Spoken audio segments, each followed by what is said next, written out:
Thank you all so much for joining us today for the next iteration of the Raising Ambition Through Partnership webinar series. My name is Sarah Hertel, and I'm the NDC Enhancement Knowledge Specialist for the NDC Partnership. And I am excited to welcome you all here today. I do have a few quick logistic and housekeeping rules ahead of this so that we can get started. We are pleased to offer interpretation in French and Spanish for this session. So if you are interested in having the interpretation into a language other than the default language of English, please use the globe icon on the bottom of your screen so that you can access interpretation settings. Once you click on that icon, you'll be able to see the different languages available for interpretation. You can then select your preferred language from that list, which would be French or Spanish. And then in order to hear the interpretation clearly, you can click mute original audio so that you can avoid any overlapping sound. And I can put that information in the chat briefly as well. And some quick housekeeping. We ask that you use the chat function throughout the session to share comments, resources, or engage with other participants, and also introduce yourselves and share what organization or country you are joining from. If you have questions for the speakers, we then ask that you would use the question and answer function, Q&A function, which is also located on the bottom of your screen. All of the materials from today's session, including the PowerPoint and highlighted resources, will be shared by email following the event. And we are also recording this session and will be uploaded to the NDC Partnership YouTube channel. So by participating in this section, recording, you will be consenting to being recorded. So with no further ado, we're excited to have you join us today and hope you find the session informative and engaging. So looking forward to going through this with everyone. So to kick us off, I'm just going to give a brief overview of the NDC Partnership's support through the NDC 3.0 process through the end of this year before I turn it over to our colleagues from the United Kingdom to present their most recent NDC 3.0. So we know that there is no shortage of guidance on how to develop and raise ambition of NDCs, but it can be challenging to navigate through all of this for countries while also trying to incorporate the outcomes of the first global stocktake and identify relevant ambition raising opportunities that are the most relevant to them. The NDC 3.0 Navigator brings together expert created strategies and resources to support countries in implementing the global stocktake outcomes and raising the ambition of NDCs 3.0 in ways that will be implementable and financeable. And you can use the QR code on this page in order to access the website or visit at ndcnavigator.org.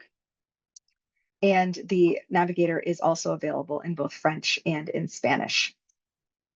And the Navigator itself is an interactive tool that supports the development of NDCs to be submitted in 2025 and helps countries raise ambition and accelerate implementation of this next round of NDCs. The Navigator is self-directed and non-prescriptive and presents a set of guiding questions that help countries reflect on their current national circumstances, climate ambition, and wider development goals to identify nationally appropriate opportunities to raise ambition. The Navigator is structured in 3 steps. The first is Learn, which presents the content in context and importance of NDCs 3.0 and how they can respond to the outcomes of the first global stocktake. Reflect helps countries to reflect on their current national circumstances, climate ambition, and wider development goals. And Explore is where countries can find the most impactful opportunities and strategies to raise their ambition and strengthen implementation, including things like engaging all of government and society and unlocking finance. The tool builds on the currently available support and resources and will be further developed over time as additional guidance becomes available. In fact, we've added more than 300 resources since the launch of the Navigator roughly a year ago. So we are always adding new resources. The navigator itself complements the partnership's technical support by helping countries identify support needs and submit high quality and comprehensive requests for NDC development to be supported through the partnership. And I will highlight our current support effort in just a few minutes.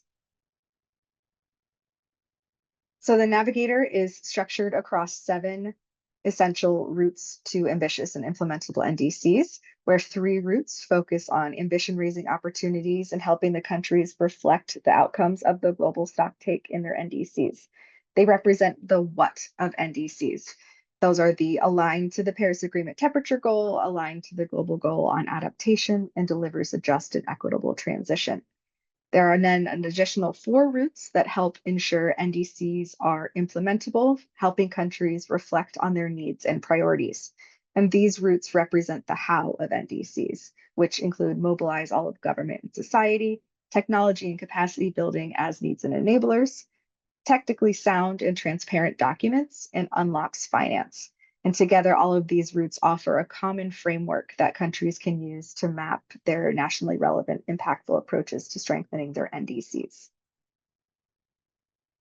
Each route then contains additional prompt questions to help explore needs more deeply and navigate through specific opportunities. So you can see on this slide, starting from the left, there are the guiding questions that you would answer through the reflect section of the navigator. Answering those guiding questions will give you 3 of the 7 routes that are most aligned to the answers that you provided. And then once you are able to click into a route, each route has a number of different opportunities that you can explore.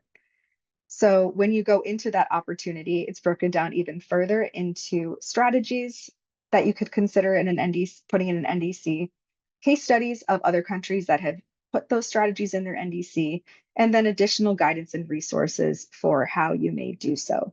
And there are links throughout the navigator for how different routes and opportunities are linked to each other.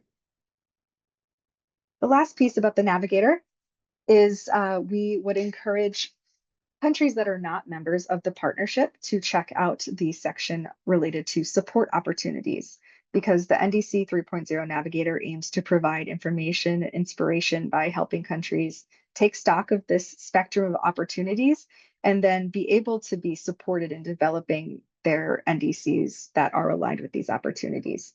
So in order to do so, you are able to, if you're a member, you can engage through the global call for NDCs 3.0 and LT-LEDs, which I will discuss in just a minute. And if you are not a member of the NDC partnership, you are able to go to the support opportunities form here and submit a request to learn more information, in which you will be assigned someone from the global call team to address your request. And just quickly on the global call for NDCs 3.0 and LT-LEDs, as we saw through the report of the technical report of the Global Stocktake, we're significantly off track to achieve the Paris Agreement in these current NDCs. And the Global Stocktake serves as a sort of course correction to increase the ambition in NDCs and act with necessary urgent action.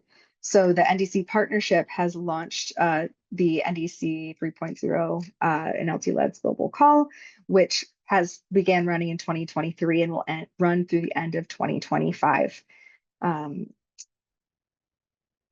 it's important to highlight that this global call is an open call, meaning that countries are able to request support on a rolling basis and on multiple opportunities from from when it was launched back in 2023 up through the 3rd quarter of 2025, ideally progressing and iterating their goals across support streams, of which there are 3. The preparatory support is stream 1, development update and ambition enhancement is stream 2, and then promoting long-term transformation and action is stream 3. And relevant to this webinar, I'll touch briefly on this stream 2 on development update and ambition enhancement. And this slide here just provides some types of support and examples of possible outputs that have come from the support requested through the global call on this stream. And this focus overlaps with the primary objective from our previous initiative, the Climate Ambition Enhancement Package. And its goal is to allow for the development update and ambition raising of NDCs 3.0 and LT-LEDs. The support here in this stream is most relevant to countries that have identified steps and generated inputs for their NDC development, but are yet to develop an LT-LEDs. And for countries that have NDC 3.0 that is needs to be enhanced and aligned with the global stocktake, as well as those that would like to align with the two. Some quick data here before I hand it over to colleagues to speak on their NDC specifically. The UNFCCC, UNDP, and NDC Partnership have been working together on a shared live tracker to aggregate best available intel around country intentions to submit NDCs 3.0 and LT-LEDs. But just an important caveat that this data is it's not official data. This is just data that we've been collecting. But we do know that more than 120 countries are intending to submit their NDCs 3.0 that are also members of the NDC Partnership. And 181 countries overall at this point intend to submit their NDCs 3.0. So far, 22 of those countries have submitted their NDCs, with 17 that have included a GHG emissions reduction target across all of the relevant sectors. 20 of the 22 are NDC partnership members, and 7 of those countries that have submitted NDCs thus far have received support through the global call. But something interesting to highlight is that NDC partnership members, 6 of the 7 that have received support and submitted their NDC, have enhanced at least 4 out of the 5 assessed components of their NDC. Some quick high-level data on the global call, that 85 countries so far have requested support through the global call. 77 of those countries are seeking support specifically for NDCs 3.0, with more than 56% of NDC partnership members having submitted a request to revise their NDC, and then 43 of those also aiming to develop LT-LEDs. 46% of those countries have received full support and 46% have received partial support.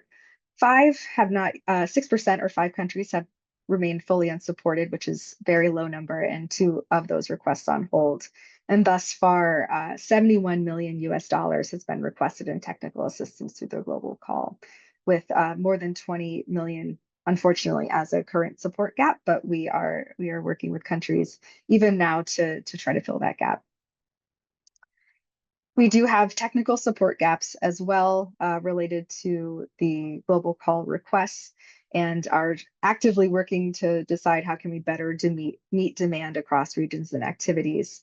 But we do know that we have resource gaps that impact countries' ability to develop and implement investable NDCs, and are trying to work very closely with countries on closing those technical and funding gaps, so that they can submit an ambitious, high-quality NDC 3.0. If you are a country that is a member of the partnership and has not yet requested support through the NDC 3.0 LT-LEDs global call, we are still accepting requests through Q3 of 2025. And if you are not a member, we encourage you to reach out to the global call team either through the support opportunities form on the NDC Navigator website or through this email here, globalcall@ndcpartnership.org. So I will now turn it over to my colleagues from the United Kingdom who have already submitted their NDC 3.0. That is quite ambitious, and will be able to provide some information about how they have created this NDC, and hopefully answer some questions that anyone might have related to how they could do this for their country. So with that, I will stop sharing and can hand it over to colleagues here.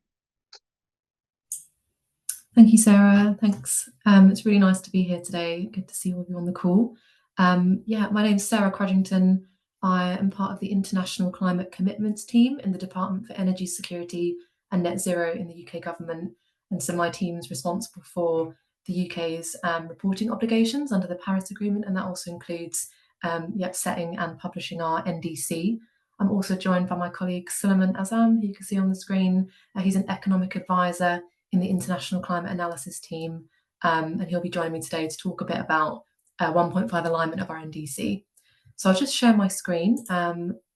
the UK's NDC. At COP28 last year, the Prime Minister announced the UK's ambitious and credible NDC target to reduce all greenhouse gas emissions by at least 81% by 2035. That's compared to 1990 levels.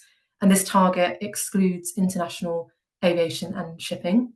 This is an ambitious economy-wide NDC, and it covers all greenhouse gases, sectors and categories, and is aligned with limiting global warming to 1.5 degrees as set out in the Global Stocktake. And this target also aligns with the recommendation of the UK's Independent Climate Change Committee, and it's consistent with effort required to deliver the UK's ambitious Carbon Budget 6 as well, which is set over the period of 2033 to 2037.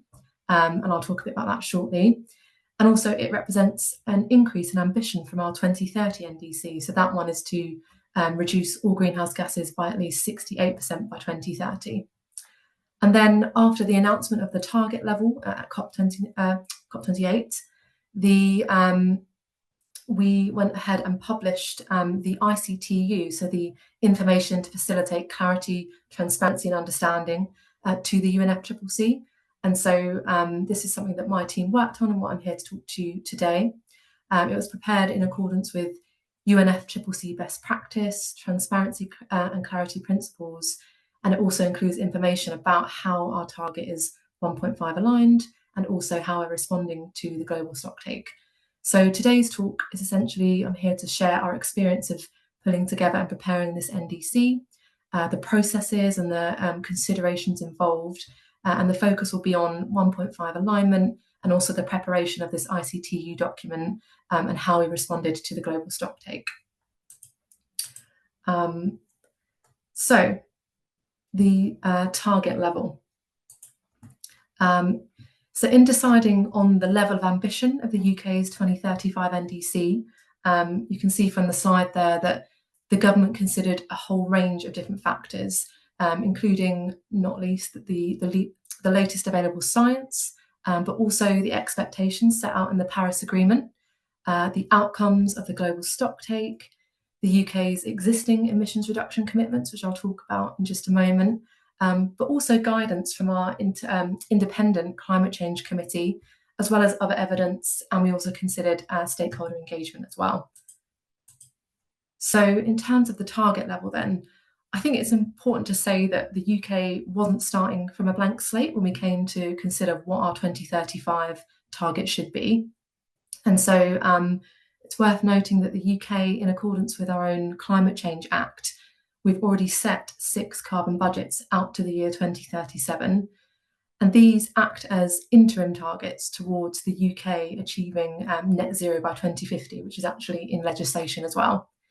And so these carbon budgets, they're expressed in megatons of carbon dioxide equivalent, and they each cover 5-year periods, as you can see set out in the table there. They're also set 12 years in advance. So for example, the UK will need to set carbon budget 7 next year, and that will cover the period of 2038 to 2042. The UK's Independent Climate Change Committee, which was also set up by the Act, provides independent advice to the UK government on setting the level of ambition of these carbon budgets for a pathway to achieve our long-term climate change objectives. And the Climate Change Committee also provided some guidance on the UK's NDC as well, although it's not technically in their remit to do so, given they are primarily responsible for the UK's domestic targets. They did provide some guidance on the 2030 and also the 2035 NDC. So as Carbon Budget 6 was already in legislation, this was our starting point when thinking about what the 2035 target should be. So Carbon Budget 6 spans the years from 2033 to 2037, and that's where, of course, the 2035 single-year target would sit.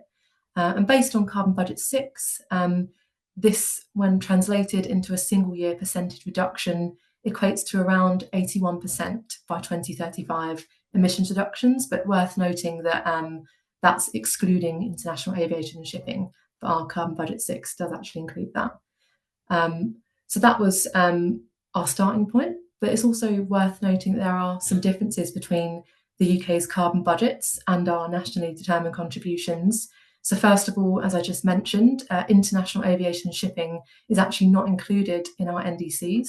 And this is in line with the guidance that we received from the Climate Change Committee. And also another point worth noting is that the UK's carbon budgets are domestic targets. So that includes like the United Kingdom, including our devolved governments of Ireland, Scotland and Wales. However, our NDC includes those devolved governments, but also some of our crown dependencies and overseas territories, the ones that have had the UK's ratification of the Paris Agreement extended to them. So these territories aren't automatically included in the Paris Agreement because of their relationship with the UK. They have to request the extension of international treaties to them if they would like it. And therefore, the UK is working to extend the Paris Agreement to those that are interested and eligible. And to date, we have extended to all 3 crown dependencies. That's Jersey, Guernsey and the Isle of Man, and also the overseas territory of Gibraltar. So their emissions and their targets are within scope of the UK's NDC, but they're not in scope of our carbon budgets. And then finally, the target type, of course. So as you'll see, by nature, carbon budgets, they are set over a period of 5 years. They are a megaton of CO2 equivalent sort of reduction, whereas our NDC is, of course, a single year percentage reduction target. And so the difference in target type is also worth noting. So that's a bit about sort of where we started from, some of the differences between our carbon budgets and our NDC, and also some of the considerations that we made. I will now hand over to my colleague Suleiman, who can hopefully talk to us about how we consider this target to be 1.5 aligned. Over to you, Suleiman. Thanks so much, Sarah. And hopefully everyone can hear me. Next slide, please. Yep, that's now changed. So I think as Sarah's kind of already alluded to, our international target, the NDC, is kind of very rooted in the domestic emissions reductions targets we've set ourselves under the carbon budget process. So specifically carbon budget 6 for the most recent NDC 3.0.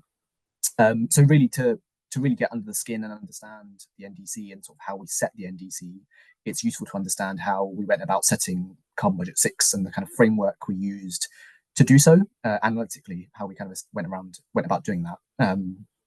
So, I mean, a lot of the detail which I'll kind of go through will be publicly available as part of impact assessments, which the department has published online. So if you simply search carbon budget 6 impact assessment, you'll be able to kind of get more analytical detail underpinning this, but I'll kind of go through it here. So as part of the process for setting carbon budget 6, DESNZ was involved in sort of developing what we've called a holistic assessment framework, which looks across a range of considerations that would fulfill the requirements of the Climate Change Act. So I'll go through some of these and speak to some of these now. On long-term pathways and technological feasibility, a lot of this was kind of around assessing the technological feasibility of different options we have to reduce emissions in different sectors, noting that different sectors will have different technologies and different ways of reducing emissions. So the power sector will be very different to the kind of transport sector, which will be very different to the agricultural sector.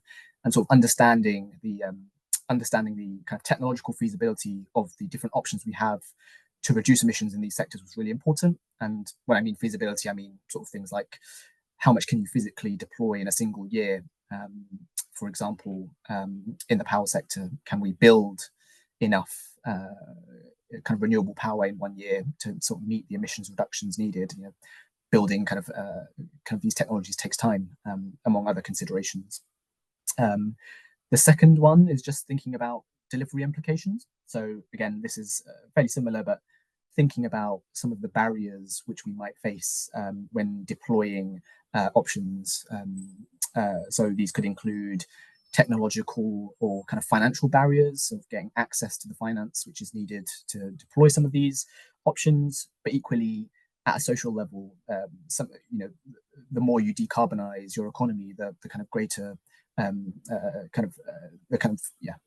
the more kind of socially we need to kind of be accepting of some of these options. So how can we tackle barriers such as social acceptance and sort of behavioral change in some of the delivery of these decarbonisation options?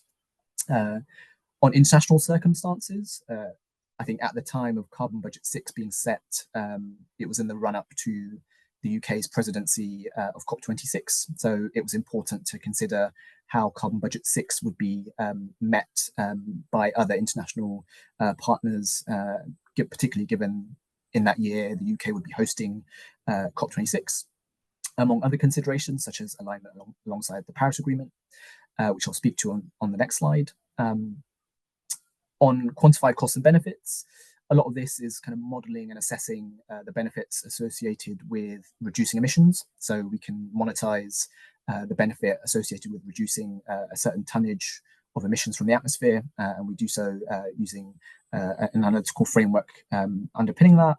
But alongside that, there are other costs and benefits which we are very keen to include, and we do include, which look at issues such as air quality and improvements to air quality. So we can physically monetize and apply a benefit to sort of improving air quality associated with our domestic emissions reductions targets. And then in a similar vein, there are lots of unquantified costs and benefits, which maybe we can't quite apply or kind of estimate a cost or benefit around, but these can be kind of wider considerations such as regional impacts or wider kind of difficult to measure economic impacts. So really that's kind of, these kind of considerations all formed the bases of the framework that DESNZ had used to set the carbon budget. And so that's quite important to touch on. I'll very briefly speak to some of the modelling that's underpinned. Specifically as part of the carbon budget process setting, the UK uses what's known as the UK Times model, which was a model initially developed by University College London, which we've kind of procured and updated and kind of translated into kind of tweaked for the UK, for DESNZ's context at least. And essentially this model is what's known as a least cost optimization model, which essentially what it does is it prioritizes the cheapest methods of reducing emissions first and does these in order. So it looks at across all of your sectors, what are the cheapest ways to reduce emissions? And then it kind of takes these in order and in aggregate looks at what we can achieve by pursuing these cheap, quote unquote, emissions reductions. Complementing a lot of that, however, was a lot of sector level modelling. So DESNZ kind of across government works with other departments which cover other sectors such as transport and agriculture, and coordinates all of the kind of detailed sector level modelling alongside some of this aggregated kind of modelling which I've just spoke about. Next slide, please.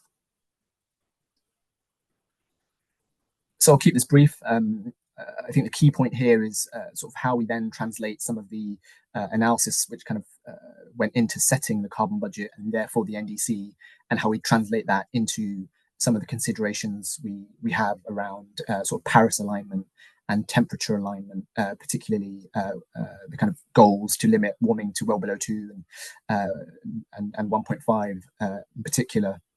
I think it's important to say at this point, while the science is very clear around what we need to do to get to 1.5 and well below 2 degrees in terms of this kind of scale of emissions reductions we need, the science is particularly clear, but the kind of method of getting there is quite hotly contested depending on who you are and kind of where you are in the world also. So again, it's worth stating that there's no internationally agreed consensus around what Paris alignment looks like, but there are some generally agreed upon metrics across the literature which exists, and I'll kind of speak to these now. So the first bullet point speaks to a comparison of global averages which are consistent with Paris compatible pathways. So one can think about these in the way that the IPCC frames them as in terms of globally, by 2030 we need to reduce emissions by 43% on 2019 levels, and by 2035 we need to reduce global emissions by 60% compared with 2019 emissions. So in aggregate, that's what we need to do globally. And what we can then do is compare at a country level, how are we performing against that? Essentially, if all countries were to meet that, then we'd be on track for Paris compatible pathways. So that's one way to think about it. There are a few other ways to think about this in terms of kind of effort sharing approaches as they're known. So firstly, the idea of cost effectiveness in global action. So very similar to the previous slide, if all countries were to pursue the cheapest abatement options available to them and did these in order, collectively we could get to a point which is Paris compatible. And there is modelling kind of globally which agrees with this. So if all countries adopted their share of those emissions reductions, those cost-effective emissions reductions globally, we could be on track, and we can sort of compare against some of that modelling to do so. So organisations such as Climate Action Tracker, Climate Analytics kind of produce some of these modelling and publish these publicly. So these can be consulted to look at sort of how countries are comparing against them. Another way is to look at forward-looking convergence to similar emissions performance metrics. So one way to think about this is how are countries performing on an emissions per person basis, for example. So are we all converging on a similar emissions per capita or emissions per person basis in 2030, 2035, which line up with the Paris compatible pathways? And finally, maybe the kind of most contested kind of way of looking at effort sharing is this idea of responsibility and historic responsibility for emissions. So sort of how are countries really adopting their fair share of emissions reductions, given how responsible they are historically for global CO2 concentration levels? That's another way to think about that. And typically that places more of a burden on developed countries rather than developing countries. Particularly countries like the US, for example, but also the EU and others. So that's another way to think about effort sharing and sort of how can we get from where we are now to Paris compatible levels in a way which is kind of fair, as some would state.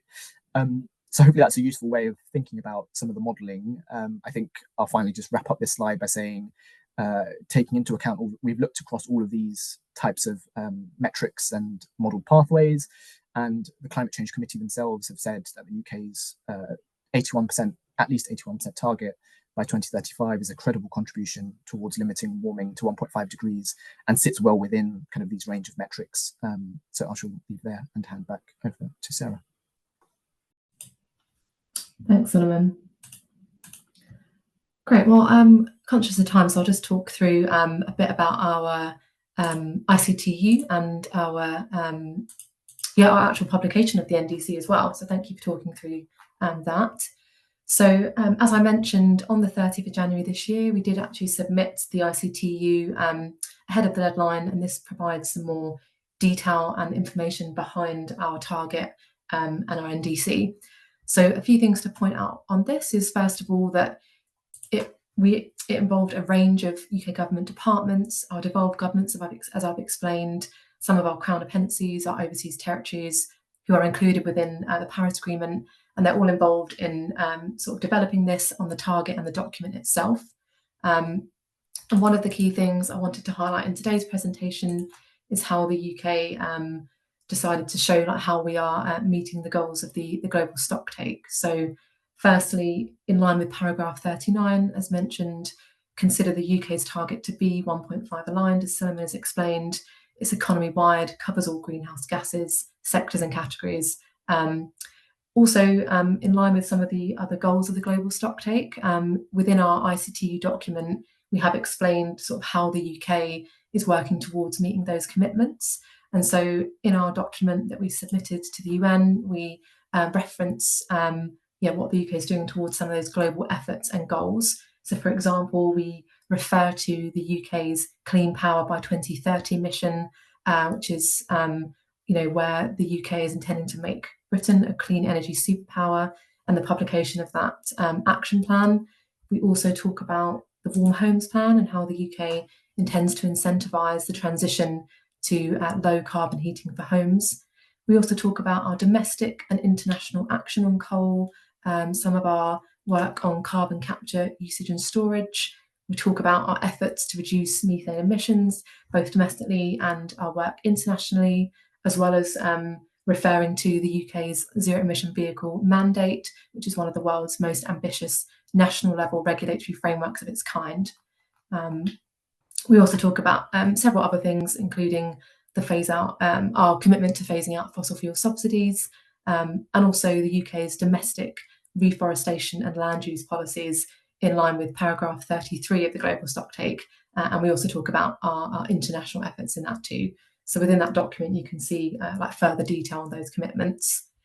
Wanted to talk about stakeholder engagement as well on our NDC. So we did discuss the target level and other elements of the NDC with a range of stakeholders, including non-governmental organisations, civil society, local government and others. And we heard a range of views on the level of our ambition and other aspects of the NDC.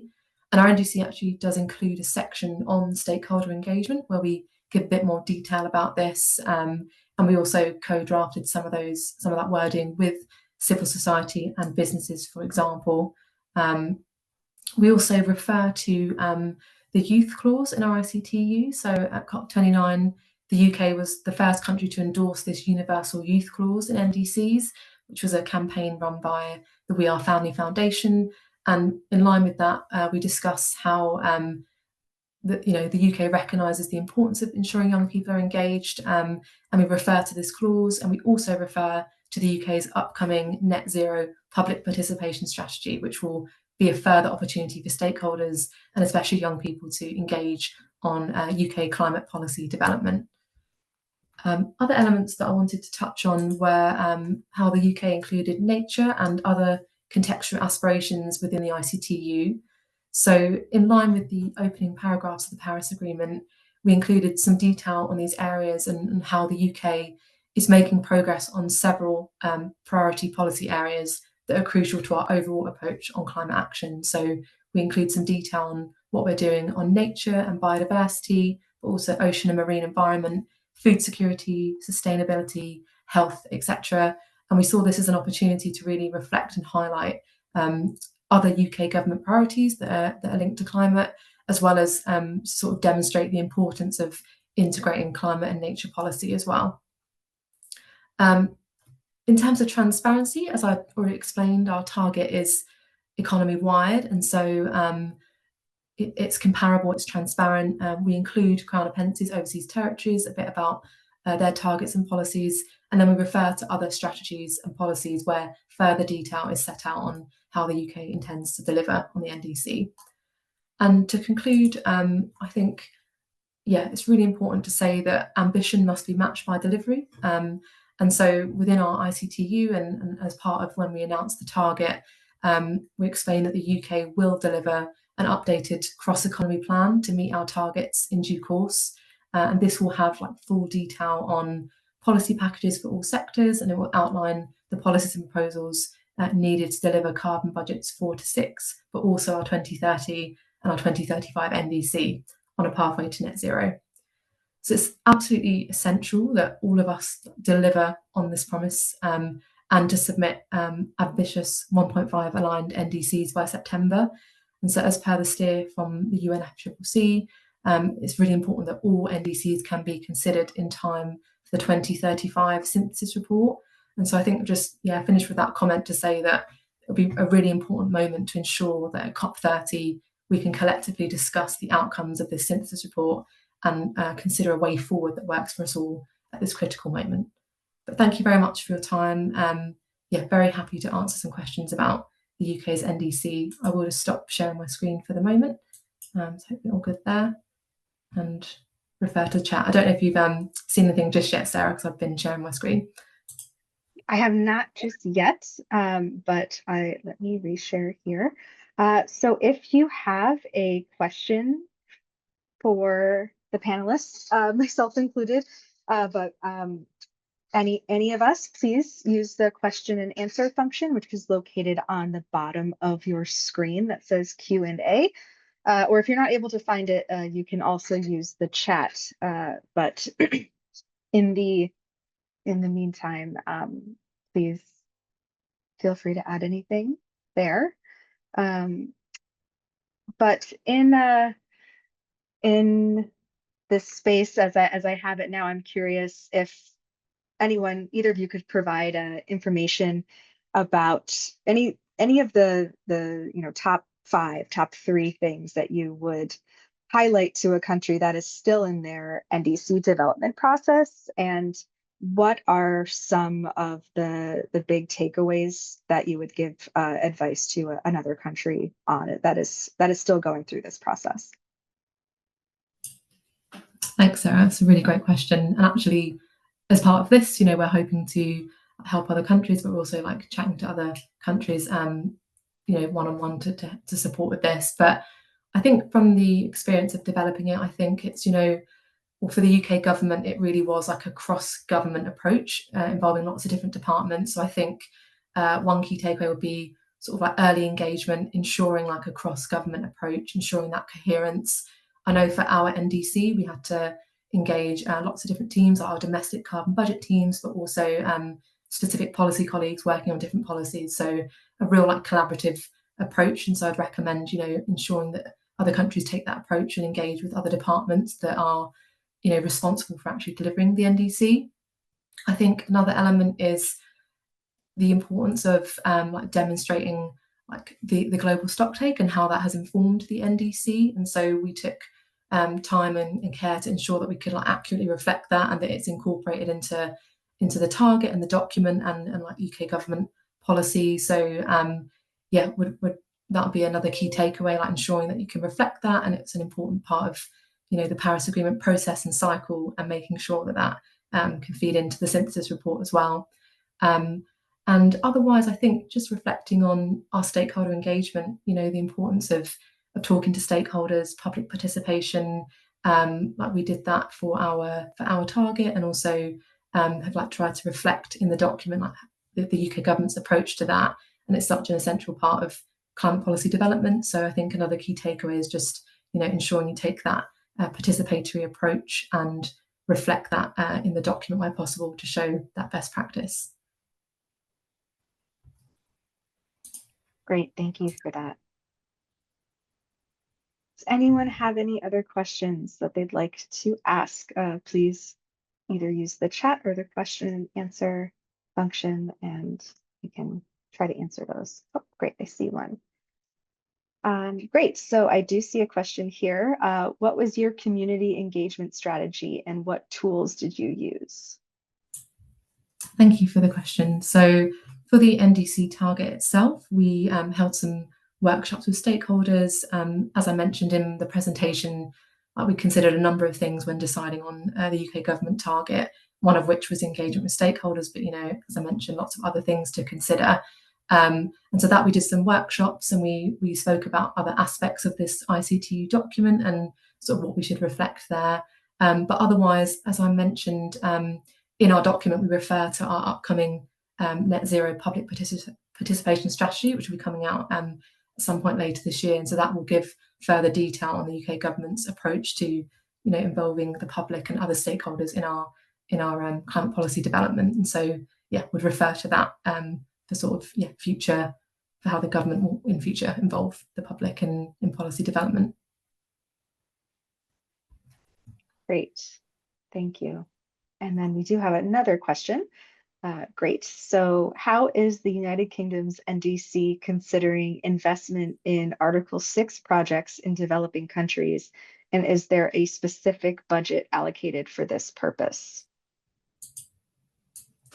Yeah, thank you for this question. On this, I'm afraid I'm not the best person to answer that question, I'm afraid. So unless others on the call, perhaps, I'm not sure if Fran is able to join, but otherwise, yeah, I can sort of come back in writing if that's okay. But yeah, unfortunately not the best person to answer that question. I can maybe come in very quickly on that. We do have a small portfolio of programs that support Article 6 and carbon markets more broadly. I yeah, very happy to share information on those. You should be able, they're all sort of publicly available. You should be able to look those up on Dev Tracker, which is our kind of foreign aid transparency portal. I'll pop the link in the chat, but if there's any programs or streams of work that you'd be particularly interested in knowing about, then I'm very happy to put you in touch with our carbon markets team. Great, thank you, Fran. Any last questions that we have? In the interest of time here, we can move to the closing, and we can be in touch with anything related to answering any additional questions. But yeah, thank you everyone for joining us. It has been it's been great to learn about how a country's already submitted their NDC and all of the different pieces that have gone into it, and hearing more about lessons learned and what other countries can do to incorporate different key pieces of things into their NDC. So thank you very much to our colleagues here from the UK on presenting their 1.5 degree aligned NDC 3.0. And just from our side, as we look towards the revised NDC 3.0 deadline of September and forward to COP30 in November, with only 22 new NDCs submitted this far, it's clear that the next few months are going to be critical to ensure that countries are fully prepared to draft and submit high quality, ambitious, implementable, and financeable NDCs. And NDCs, when fully owned across the government, as has been shown as an example here with the UK, and firmly embedded in national policy planning processes and budgeting, it sends a very powerful signal about a country's direction to instill confidence and serve as a pathway to attract investment and finance and transition to a low carbon and climate resilient economy and development. And with the NDC partnership here, we know that it's important for NDCs to be country driven, but the scale and speed of transformation cannot be achieved in isolation. So we advance a country-driven approach to ensure the most impactful and efficient deployment of support can be achieved. And that's through collaboration with our members. So through our membership, we hope to bring together considerable in-country and institutional experience and expertise in the development of these new NDCs, with peer learning being a key piece of our work, and hoping that the lessons learned in other webinars, including this one, and in the future from other members in their NDC development, will be beneficial to countries that are still in this process. So with that, thank you very much for joining us, and hope you will be able to join us for future webinars. Thank you to everyone, and we will be in touch following the end of the webinar with all of the resources that have been mentioned. So if there's anything that anyone from the UK would like to say otherwise, we can close.